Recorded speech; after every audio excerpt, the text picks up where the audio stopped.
দিনাজপুর অঞ্চল কৃষিতে অত্যন্ত সমৃদ্ধ ও বৈচিত্র্যময়, যেখানে রয়েছে বিস্তীর্ণ সমভূমি, বিল, নদীর চর এবং পতিত জমি, যা কার্যকরভাবে ব্যবহার করে কৃষিকে আরও নিবিড়, বহুমুখী ও লাভজনক করার সম্ভাবনা সত্ত্বেও একাধিক চ্যালেঞ্জের মুখোমুখি হতে হয়েছে। জলবায়ু পরিবর্তনের প্রভাবে কৃষি পরিবেশের ভারসাম্য নষ্ট হচ্ছে, জমি ও মাটির উপর চাপ সৃষ্টি করছে। শ্রম সংকট ও ব্যয় বৃদ্ধি কৃষিকে সংকুচিত করে তুলছে। পাশাপাশি সীমিত মূলধন, আধুনিক প্রযুক্তির অভাব এবং উৎপাদিত দ্রুত পচনশীল ফল ও ফসলের সংগ্রহোত্তর ক্ষতি কৃষকের ন্যায্য মূল্য প্রাপ্তিকে বাধাগ্রস্ত করছে। ফলে সম্ভাবনাময় এই অঞ্চল তার পূর্ণ উৎপাদন সক্ষমতা কাজে লাগাতে পারছে না। এই প্রেক্ষাপটে চলমান দিনাজপুর অঞ্চলের টেকসই কৃষি উন্নয়ন প্রকল্প বা SADDRP একটি সমন্বিত ও বাস্তবমুখী উদ্যোগ হিসেবে কাজ করছে।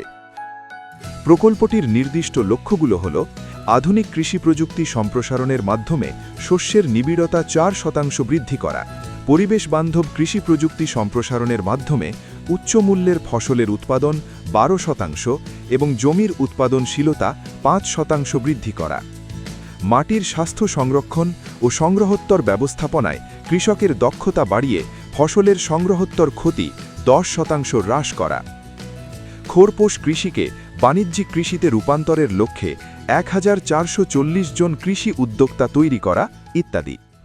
এই প্রকল্পের কার্যক্রমে ব্লক পর্যায়ে অবহিতকরণ পরিকল্পনা কর্মশালা, উপজেলা পর্যায়ে অবহিতকরণ ও পরিকল্পনা কর্মশালা, অঞ্চল পর্যায়ে আঞ্চলিক কর্মশালা। প্রযুক্তি প্রদর্শনী হিসাবে আছে দানাদার ফসল যেমন সুগন্ধি ধান, বন্যা সহিষ্ণু ধান বা গবেষণা আবিষ্কৃত সর্বশেষ জাত, গম, হাইব্রিড ভুট্টা, উচ্চ মূল্যের নিরাপদ সবজি, বেগুন, হাইব্রিড, গ্রীষ্মকালীন টমেটো, 12 মাসি লাউ, গ্রীষ্মকালীন ও শীতকালীন শিম, চিচিঙ্গা, শশা, শীতকালীন টমেটো, রঙিন ফুলকপি ও গ্রীষ্মকালীন ফুলকপি, রঙিন বাঁধাকপি ও গ্রীষ্মকালীন বাঁধাকপি, স্কোয়াশ, ক্যাপসিকাম এবং মালচিং পদ্ধতিতে সবজি চাষ, তৈলজাতীয় ফসল সরিষা ও চীনাবাদাম।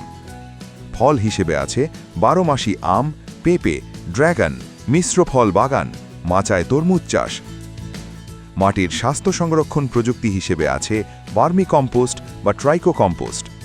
এছাড়াও রয়েছে বিশেষ প্রযুক্তি হিসেবে মডেল কৃষি বাড়ি, বস্তায় সবজি চাষ, গ্রীষ্মকালীন পেঁয়াজ, জৈব সবজি উৎপাদন, রাস্তার ধারে সজিনা বা জাম।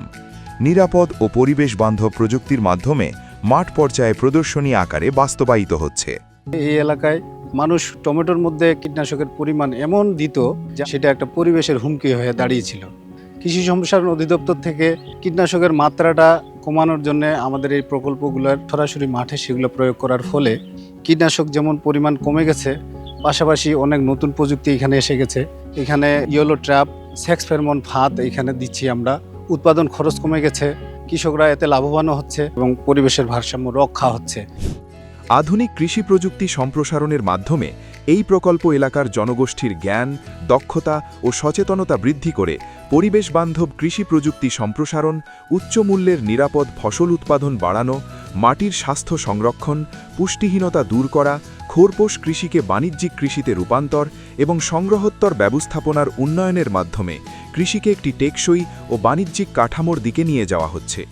মাঠ ভিত্তিক প্রযুক্তি প্রদর্শনী, প্রশিক্ষণ, মাঠ দিবস, কৃষি প্রযুক্তি মেলা এবং উদ্বুদ্ধকরণ কার্যক্রমের মাধ্যমে কৃষকদের সংগঠিতকরণ, দক্ষতা ও প্রযুক্তি গ্রহণের সক্ষমতা ধারাবাহিকভাবে বৃদ্ধি পাচ্ছে।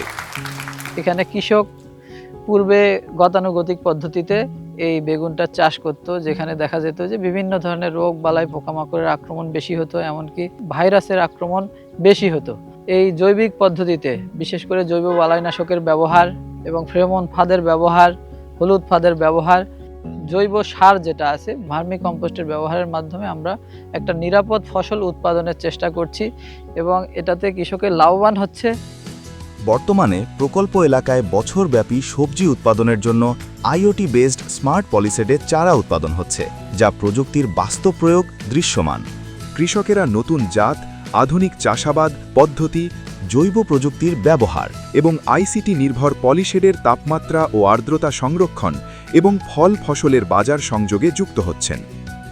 আমি আগে ম্যানুয়ালি মানে নেটের বাইরে চারা করতাম, তাতে করে দেখা গেছে আপনার শীতকালীনে কুয়াশায় চারা নষ্ট হয়ে যায়, আবার গ্রীষ্মকালীনে অতিরিক্ত তাপের কারণে চারা নষ্ট হয়ে যায়, বৃষ্টির কারণেও চারা নষ্ট হয়ে যায়। পলি শেডের এই প্রজেক্টটা পাওয়ার পরে আমি দেখতেছি আসলে মোবাইল অ্যাপসের মাধ্যমে আপনি তাপমাত্রা নিয়ন্ত্রণ করতে পারবেন, এবং ফগার আছে, ফগারের মাধ্যমে আপনি কুয়াশার মতো ঝিরঝির করে কুয়াশা পড়বে, স্প্রিংক্লার আছে, বৃষ্টির মতো ঝিরঝির করে পানি পড়বে। মানে এক কথায় এই পলি শেডের বা পলিনেটের মানে কোনো বিকল্প নেই। কৃষিতে নারী ও তরুণদের অংশগ্রহণ বৃদ্ধি পাচ্ছে এবং কৃষি উদ্যোক্তা হিসেবে তাদের আত্মপ্রকাশ গ্রামীণ অর্থনীতিতে নতুন গতি আনছে। একই সঙ্গে বিদ্যুৎবিহীন কুলিং চেম্বার, পলিশেড বা পলিনেট হাউস কৃষি ব্যবস্থাকে আরও কার্যকর করে তুলছে। এরই মধ্যে প্রকল্পের ইতিবাচক প্রভাব স্পষ্ট হয়ে উঠছে। উচ্চ মূল্যের নিরাপদ ফসল উৎপাদন বাড়ছে, সংগ্রহোত্তর ক্ষতি হ্রাস পাচ্ছে, কৃষকের আয় বৃদ্ধি পাচ্ছে এবং বাজারে ন্যায্য মূল্য প্রাপ্তির সুযোগ তৈরি হচ্ছে। মালচিং পেপার আগে আমরা ব্যবহার করতাম না, তো কৃষি অফিসের পরামর্শে তাদের সহযোগিতায় এবারে হচ্ছে মালচিং পেপারে সবজি চাষ করছি। তাতে আগাছা হচ্ছে না। বিশেষ করে মরিচ চাষের ক্ষেত্রে দেখা যায় যে থ্রিপস, এফিড, লাল মাকড় বিভিন্ন প্রকার আক্রমণ হয়ে থাকে। জৈব বালাইনাশক ব্যবহার করার কারণে আমার পাতা কুকড়িয়ে যাওয়া ভাইরাস, এই রোগটা অন্য কৃষকের জমির চেয়ে আমার জমির ইনশাল্লাহ খুব ভালো আছে। রাসায়নিক সার দিয়ে উৎপাদন করে কখনো হয় কখনো নষ্ট হয়ে যায়। তাই এবার উপজেলা পারদুর কৃষি অফিসের উদ্যোগে রাসায়নিক সার ছাড়া জৈব সার দিয়ে আবাদ করতেছি। খুব সুন্দর হয়েছে। প্রশিক্ষণে শিখাইছি যে এই যে জমি কিভাবে তৈরি করতে হবে, ফেরোমন ফাঁদ, হলুদ ফাঁদ যদি ব্যবহার করা হয়, কীটনাশক যে বীজ যেটা আমরা স্প্রে করি অনেক কম লাগবে, স্বাস্থ্যের জন্য ভালো, এতে আমি দামও ভালো পাচ্ছি।